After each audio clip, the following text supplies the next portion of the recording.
This podcast of the hour is brought to you by the new Alexander Keith's Red Amber Ale. Ladies and gentlemen, please welcome Pastor Craig Gross. Hello, man. All right. What's that book there? This is the Jesus Loves Porn Star Bible. Jesus Loves Porn Stars Bible. They don't have that at most churches these days. Yeah, it's not the Pew Bible. But. I find that hard to believe, young man. So the porn that you're talking about, is it those who consume porn or those who are addicted to porn? Where are you focusing? We're really trying to reach all those types of people, whether you consume porn, whether you look at porn, or if you're starring in porn. So I think we've got something to say to all three groups, because we found that the same conflict sometimes runs amongst those three categories.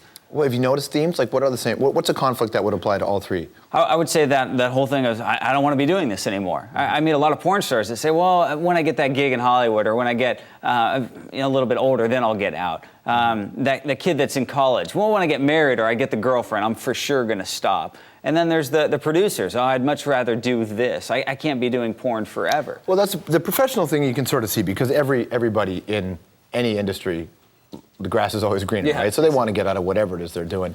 The people who look, is it those who are addicted to porn, or those who just look at porn that you're focusing on? Yeah, I mean, our website, obviously, you put 3 X's in front of anything online, you're going to get found. So we get a lot of people looking for porn. About 200,000 last month that just came and typed in XXX and found us, and they're probably disappointed to see our pictures. You know, how many of them typed in XXX in church and we're hoping for some hot nun action and got you guys, you know? Yeah, and so a lot of people, I mean, obviously, you search for things online and you find places. So we're helping people, some that are addicted, some that are just curious. Oftentimes people say, you know what, I'm looking for porn. They find out about us, and maybe they'll remember this years from now when they want to stop. So, one of the signs of addiction is you can't stop. But most people I meet and deal with this topic of pornography, they don't say they're addicted. I mean, no one wants to raise their hand. I mean, in the audience, how many of you are addicted to porn? Yeah, show of hands. Who's addicted to porn here?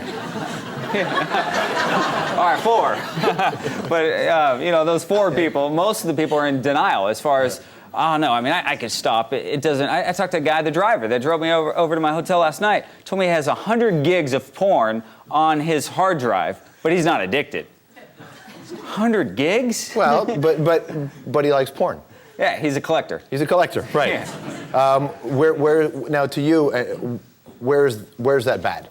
Where people look at porn. I understand addiction of any kind can be complicated for anybody's life, but for people who look at porn and who enjoy porn, to you, where's the breakdown there? Yeah, and I'm a Christian and obviously a pastor, and so from a biblical perspective, which a lot of people don't, hold to those same beliefs, I'm going to say, hey, it's all bad. You know, Jesus says, don't even look at a woman with lust in your eyes, and so I'm going to try and talk to people that follow Christ and say, hey, let's stay away from it. From people that don't hold to those teachings of the Bible, that's where it maybe gets a little blurry, because people these days say, well, I'm not really into hardcore stuff, and we call a lot of the stuff that's out there today porn training wheels. And what I see, though, whether you're into hardcore, softcore, it's very progressive. And so to me, I haven't met a whole lot of people that just read Playboy for 40 years. I see a lot of people that start consuming porn. Eventually, this takes them to places offline, whether that's an affair, whether that's a stripper, an escort, whether that is looking at... I guess it comes down to different values, right? It's just like some people share the same values with your church's teachings and others don't. And I wonder if lots of people who think it's not bad to go to a strip joint, that there's nothing wrong with it in terms of morality. It's just a different value set.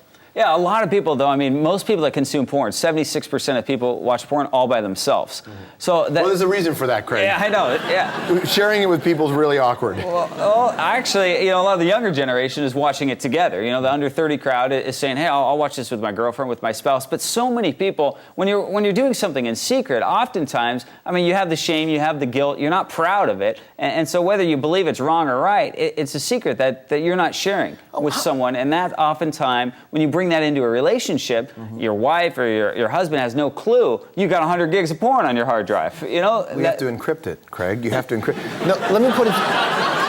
Not that I should tell you that. Let me put it to you this way: is the problem with the pornography, or is it? And following on this train of thought, the idea of it's the Puritans in North America when they came over, and a lot of people think it's the conservative Christians who gave everybody an incredibly unhealthy view towards sex in the first place and treated sex like it was something to be ashamed of, where That's the problem. So the reason why pornography is the way it is and the more hardcore it is because a certain conservative element of our founding, fathers and mothers in this country made sex something to be ashamed of, and that's where the breakdown begins. It's not the beauty of a naked person or a couple or 7 doing something. It's the other stuff. I mean, could it be that the problem goes back that far? It could be, and oftentimes I hear that. I speak a lot at churches, and oftentimes people say to us, yeah, I mean, the church is always against this, against that, and we hate sex, we're anti-sex, and not at all. I mean, obviously the Bible and God's created sex to be a wonderful thing. I think, though, that the problem with pornography, it's a cheap substitute for that. And so you watch these things, you look at these images, you see them as ideal, and now you're going into a relationship or your sex life thinking, this is what my sex is going to be all about based on this porn. And what I see is that it's 2 separate things. This is fantasy. This is reality. But what if it's just fantasy? The problem is when you're involved in a real relationship, though, that's harder because that's 2 people involved. Porn is just all about you and your needs. Oh, you like blondes, you like double this, you like, group this. And so now you go over there. And now your wife, you're going, oh, that's kind of a hard time. Yeah, there's no doubt that excessive porn use does complicate one's own view, I guess, of their own reality.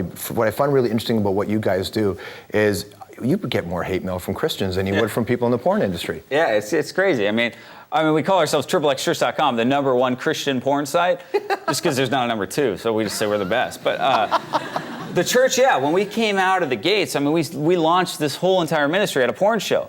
I think the church would rather us launch it at a church convention, but Jesus says he came for the sick, not the healthy. And I mean, you look at his ministry and what he did, the people that were always giving him a hard time were the religious folks. Yeah. We post our hate mail on our site because we find it quite fascinating sometimes. I mean, people want us to die. And it's all these church folks that are saying, you guys have lost it. You guys have gotten too close to the porn industry. And I'm going, getting too close. You're not seeing us with a hooker. You're not seeing me, in any of these videos. I'm not watching this stuff. But we're trying to befriend these people these Bibles, we hand out 20,000 of these Bibles a year that say Jesus loves porn stars. We give them out at porn shows. Yeah. I don't see a problem with that, but oftentimes people go, oh, that's too dangerous. How does the porn industry handle you? Like when let's say you walk up, I know you're kind of hanging out with Ron Jeremy, you sort of know Ron. You see a porn star for the first time. Take me through how that works, where you walk up to them. It's interesting. The thing I do love about the porn industry, I mean, they're against, obviously, censorship, but they're for the freedom of speech. And they don't want to be hypocrites. So for them to kick us out of their porn show, I mean, the church is known as being very hypocritical. The porn industry is saying, not only can you come back to our shows, at times we've gotten nonprofit discounts at porn shows. They're not Christian discounts, but they've allowed us to be there. And that's why I really find it, it's a privilege almost to be able to come back on these terms, not stand outside and act like idiots and hold signs and yell at people, tell them they're going to hell. Like our parents and people have tried that. It doesn't work.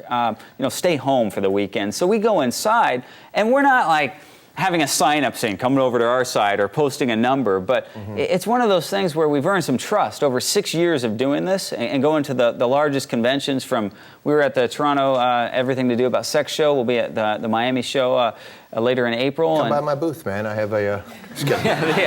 and so they accept us, the fact that they realize a small little XXX church isn't going to take down a $70 billion industry.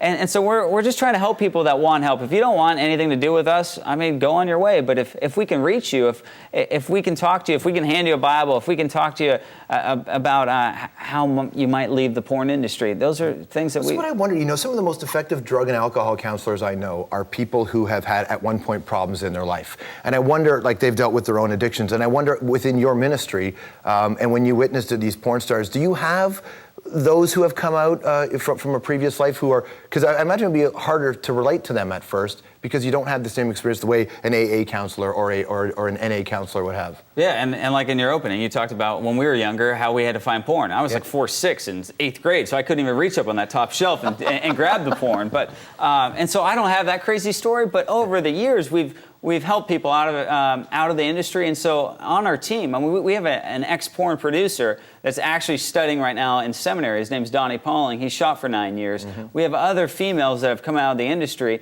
And so we're able to reach some people with their peers, with their people that have kind of come out of this industry. And not all of us are like that. I mean, we have one counselor that's on our staff that's just a guy to, look at things from that perspective. We have others that are parents that are saying, you know what, I'm going to talk to parents about educating their kids about this. Please come back and talk more. There's more to get into. Appreciate Awesome. it, man. Thanks. Right on. Craig Gross, everybody. The website is XXXchurch.com, and they have all the Bible. Jesus loves porn stars. All right, up next, these guys.